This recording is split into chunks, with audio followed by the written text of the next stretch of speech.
Hello, it's Elizabeth here. As you can see, I'm experimenting with another way to be in touch with you. So many people have asked me recently, what exactly is restorative yoga? And also, how does it differ from the other forms of yoga?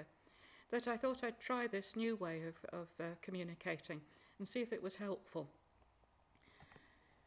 The way I think about restorative yoga is that it's a healing yoga. Now, I personally think that all forms of yoga help you heal. However, I think with restorative yoga that we have a particular focus on that. And the kinds of postures and breathing and meditation that we do are very focused on helping you relax, rejuvenate, refresh, renew, and do all those good things for ourselves.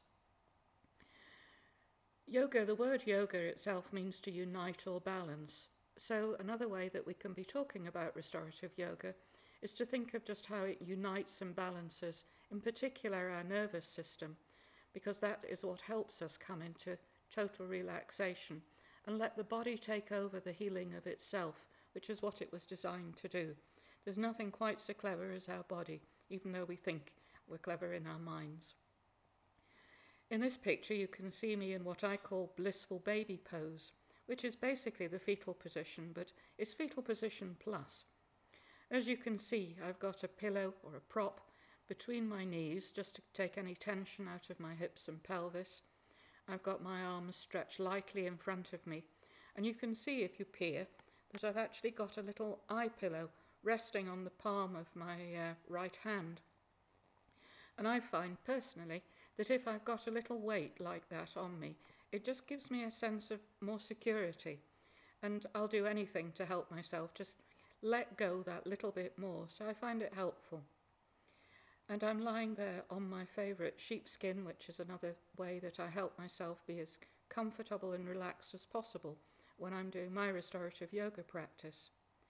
So restorative yoga uses poses, pranayama or breathing, meditation, and mudras, the hand gestures, which help to build energy up in our systems. And they're combined in all sorts of unique ways to help our bodies come to a position of very deep and profound rest. And with that, our bodies, minds, and spirits can become profoundly balanced too. And we can align again with that authentic us, the person that we really are, rather than that busy one that rushes around the world, being very proactive, doing lots of things, and sometimes can just forget to be the person that we are. So what does it involve? Well, there's something that I call the essential breath, which you learn when you come to one of the restorative yoga classes, and that's essentially the breath that we had right at the very beginning, before we started to breathe a bit too high in our chests and forget about breathing from the tummy, and just go back to that really primitive basic breath of in and out, which we can use as part of our meditation. During restorative yoga, we're probably going to do about 99% relaxed movement, and of that movement, actually, you're moving very little. You're just lying supported and letting go in these wonderful softening postures. And only 1% of your practice is active, and that's more or less as you change from one posture to another. And a more normal, a general yoga class would be the other way around, and you'd be 99% active and perhaps 1% to 5% relaxed when you do your relaxation at the end. And restorative yoga actually can be any combination of those proportions, but a full restorative yoga class would be 99% relaxed and 1% active. While we're breathing and being in our relaxed postures, we're practicing stillness and going inside and connecting with that inner silence, which helps the body find itself again and begin its own healing work. Restorative postures tend to be done on the floor.